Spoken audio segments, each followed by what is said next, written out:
Just to contextualize how stupid CNN is to glaze Luigi as a leftist icon, let me remind you what he tweeted.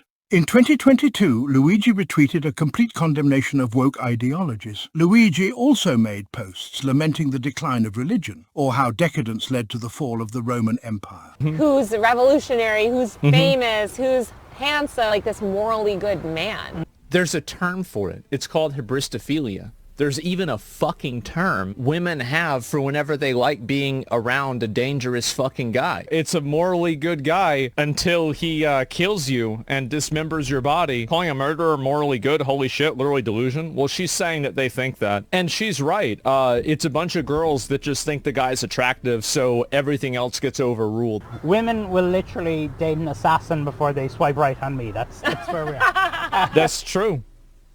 She's laughing, but that is true, yeah. Thank you so much, Taylor Lorenz, for that wonderful analytical view of everything that's been happening recently. And of course, I'll say this, I can understand why so many people have sympathy for Luigi Mangione. In the wake of his cold-blooded murder, he was pedestalized online and called a hero because he was a revolutionary who was going to make change within the healthcare industry. Have you guys seen any change within the healthcare industry after he killed a husband and father of multiple children? No, I don't think so. We don't look to Taylor Lorenz for good opinions. And this is not the first time she said something like this about Luigi Mangione. We'll read this tweet that she decided to repost, where somebody on Twitter said he still didn't deserve to get murdered in cold blood about Brian Thompson, and Taylor Lorenz reposted a response that said yes he did and it should have happened sooner. Taylor Lorenz has also said this on TMZ. I'm speaking to the sentiment. People do want these executives dead.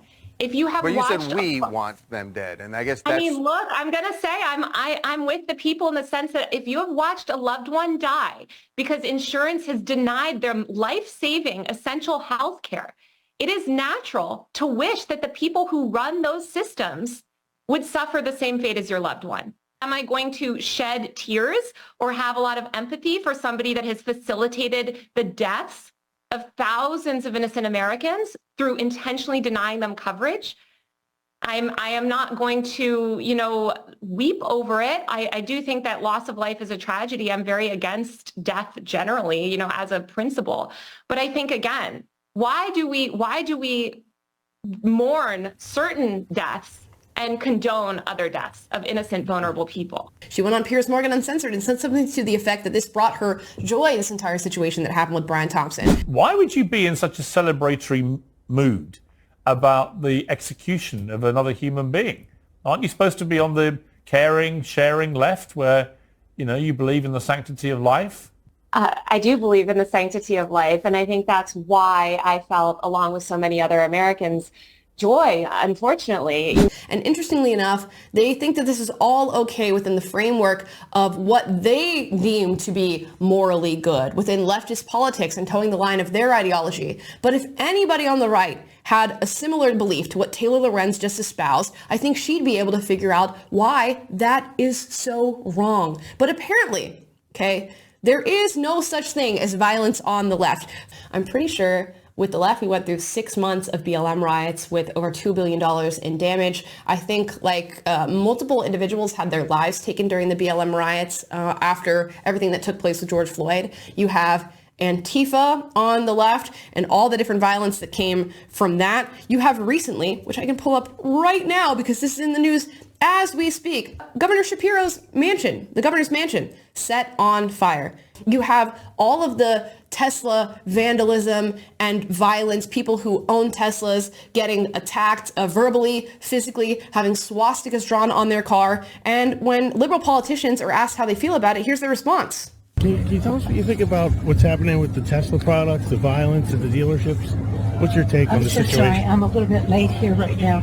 Right. She doesn't have time to discuss the violence and vandalism that is taking place. Our current president, Donald Trump, was almost assassinated on multiple occasions, and that was cheered on by many on the left, saying they should have been the ones to do it, or they should have given the person a second shot, or that person only had one job. We have people, even now in the year 2025, wanting and calling for the assassination of President Donald Trump. It is endless. So to say that this sort of violence doesn't have some sort of equivalent on the left is wholly incorrect. And I'd also argue that there's probably more violence on the left.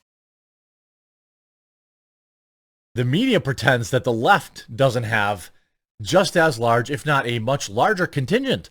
So now that we have this psychopath unmasked, let's see how fast this story goes away. Suspected arsonist Cody Balmer has disturbing online photos. He's also a self-described socialist.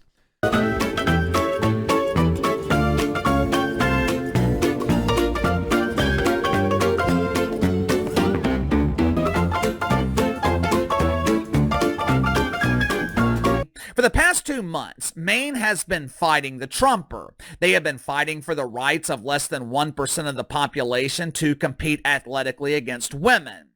Is it really worth it? I thought Democrats were concerned about the children. Oh, the children! It's all about the children! If that's the case, is it really worth it to lose federal funding that would benefit over 99% of the children to fight for the rights of less than 1%? There was a famous quip back in the 1980s to respond to Ronald Reagan and Reaganomics in general, calling it voodoo economics. I am now seeing this term revived for Trumponomics. This does not surprise me, by the way, in any way, shape, or form. The fact that that term is being recycled is so tired and boring and outmoded at this point that it has become cringe. It's like watching a punk rocker who has gone straight edge or something like that. That's basically what the modern liberal has devolved into. Yeah, I was cool back in 1985, man. The fact that that particular slogan would be recycled in 2025 is absolutely hysterical to me. Like, you know, you sound like your parents, actually, at some point. Legacy media loves to use sloganeering, and I love to pick it apart. You apparently don't have any original material. It's like watching a comedian that has to recycle somebody else's lines or something like that because they don't have any creative personality. They don't have any talent whatsoever. It's basically what the legacy media at this point has devolved into. As of this morning, 99%, 99.1% to be exact. Why are those numbers not in the media? Well, they get out with the fake news, you know, like CNN over here doesn't want to put them out because they don't like putting out good numbers. They only like putting out because I think they hate our country, actually. Now, if you think that's funny, watch CNN's Dana Bash react to Trump's remarks, which CNN covered live on the air. This is absolutely ridiculous. Watch. I just want to say, for the record, since we heard President Trump say in the Oval Office that CNN hates our country, CNN does not hate our country. That should go without saying. I've been here for 32 years, and I see a rhetorical device in him trying to say such a thing. So, CNN, you say you don't hate America. Well, you sure could have fooled us. It's Trump's fault she's fat. Uh-oh. So we are living in the Trump era, and look, those Is she not fat? policies kill our people. That black women, when we do the same diets as white women, we lose less weight and we lose it slower. Responses in the body change our metabolism. What about her? She not fat? Literally that the racism that you're experiencing and the struggle to make ends meet actually means... What about her? How is this... But what about her? ...means the diet don't work for you the same. If Trump is doing something that's hurting your health and he's making you fat because you don't like him, they have to start supporting Donald.